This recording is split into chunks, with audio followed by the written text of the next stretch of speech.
Hello and welcome to Pushing Cardboard. I'm Grant Lindenberg, and today we're doing an unboxing of Molly House, the new game from Whirligig Games. This is by Joe Kelly and Cole Worley.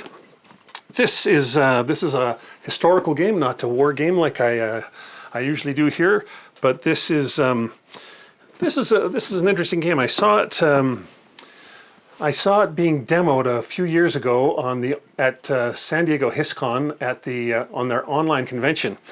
Joe Kelly was there and doing a little presentation on the game online, and Cole Worley wasn't involved, but it all went so well that I think it attracted Cole Worley's attention, and the game went into development, and Cole Worley became a co-designer, and now we have the game. This is a game, it's a game about trying to live a happy, satisfied life as a queer person in Georgian England. So that's a very strange, a very strange thing to try and make a game out of, I suppose you might think. But Joe Kelly's done it, and we're going to have a look at what it looks like inside the box and what he's done. It's your basic bookcase style game box, maybe a little thicker. The game says that it's for 1 to 5 players and takes 1 to 2 hours, and that's about it. So let's open it up, see what's in the box.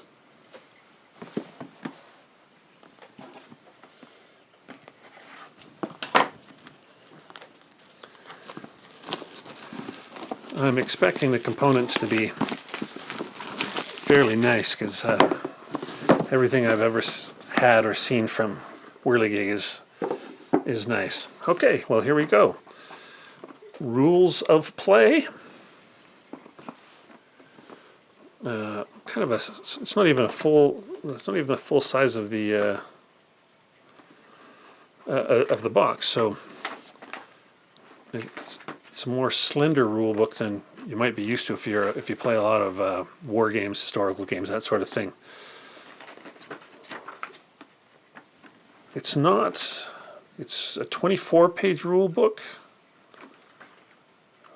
but it looks like only about 16 or 16 of the pages are rules. Nice looking rule book, color, looks laid out well, looks like it's going to be easy to read. That looks great. Rules for the rookery. Well, this is for the solo game of Molly House. So this is a dedicated solo rules, which is just an extra little 7 pages. Well, that's nice. So it's got I don't know if it's a solo bot or how it works, but that's what that is. Okay, here's the game board, which is fully mounted, which is definitely what I expected. And we can see most of that on the... We can see Streets, Miss Muff's, St. Paul's Cathedral, Mother Claps. See, some of these places are actually Molly houses. Molly houses were places that were, as far as I understand it, places that were was safe for queer people to meet, or somewhat safe, I guess. I wouldn't say not guaranteed to be safe, because of course they could be raided by the authorities, the constables, and what have you. But basically it looks like we have a sort of a track of all these places around the outside. Who knows? I don't know if it's a track or maybe it's just a place where pieces go to. And then we have some like this is actually that's more like a, I don't know what you're going to call that, but this is like a track. This is like, goes 5, 10, 15, 20 all the way up to 35, 40. It looks like maybe a place to put some cards here. But anyway, it's a lovely looking board. There's got to be something that's also, we have yellow, green, red, and blue. So there's got to be something that's special about the different colors. Anyway, good looking board. There we go. some player aid cards, something called the end of the week on one side, and festivity overview on the other side. Yes, yeah, reputation and threats. Yes, you're trying to basically you're trying to have a happy life without being caught by the authorities. But I think there's also a part of the game where someone under threat can become a snitch. So I think there's that action in the game as well. I don't know. This is just what I've heard. I have not seen it played yet. Here's another. This is an action card for the solo game, because it says rookery action reference and reminders. So there we go. Here's some punch out pieces. Looks like you get a little board that tells you what the basic actions and the site actions are for different folks. That must be the piece there that represents the player.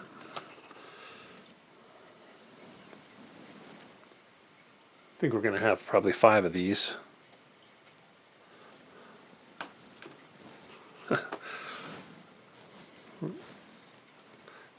Basic actions are indulge, lie low, or accuse. And site actions are throw a festivity, cruise, or shop.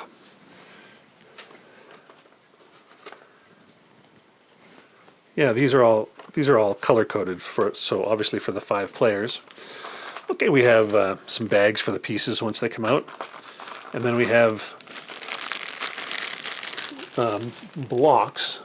I won't undo these. They're blocks that coordinate with it, probably with the colors of, I don't know, maybe not. I don't know if they coordinate with the colors of those cards as well. There's 5 of those cards, not 4, and there's 4 colors of blocks, so I'm not sure what that means. Well, here we have some pieces. We got to have a closer look at these because there's some interesting. The pawns here are, the playing pieces are different shapes, and I think this probably corresponds to the 5 possible players, I would imagine. But those look great. It's great that they're all different shapes and individual. Some markers, again color coded towards those things. Oh, who knows what this is? So we've got a little gold cylinder, but also this, which, no, it's not scales of justice. It's more like a little candelabra. So maybe it's something that shows you where the action is at any particular time. Who knows? We have some dice. We have 6-siders, 10-siders. Well, I don't need to show you those. You know what those look like. But we also have some custom dice.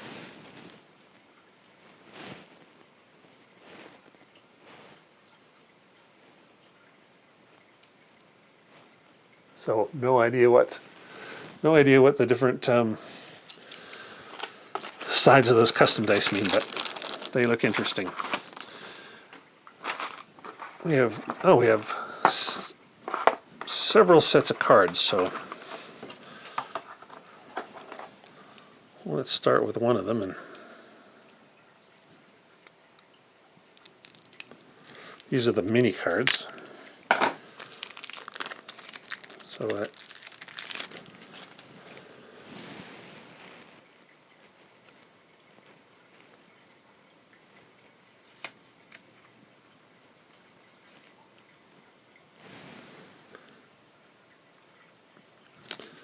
oh,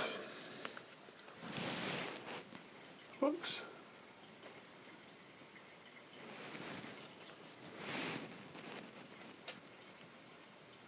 There's a lot going on in this game, no doubt about it.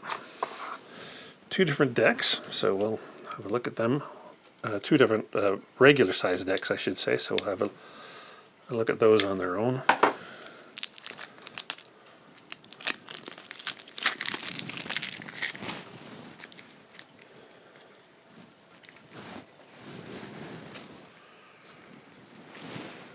First one I see is something called Revealed Informer Aid. And those may just be sort of helpful cards or something, because these look more like actual cards that might have some gameplay on them. Festivity reports. Yeah, this looks like some sort of a randomization type card for activities. So that's one type of card, or of the main cards. And then here's finally the final deck of cards. This is the biggest deck, so I suppose it's all, this is just purely a guess, but I guess it's possible that one of these decks is made for the solo version. Maybe that could be. Who knows? Totally guessing.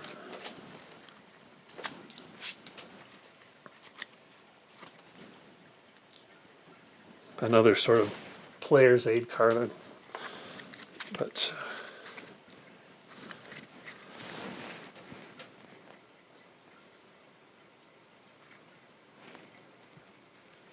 so these are like suited cards. This is more like an actual deck of playing cards.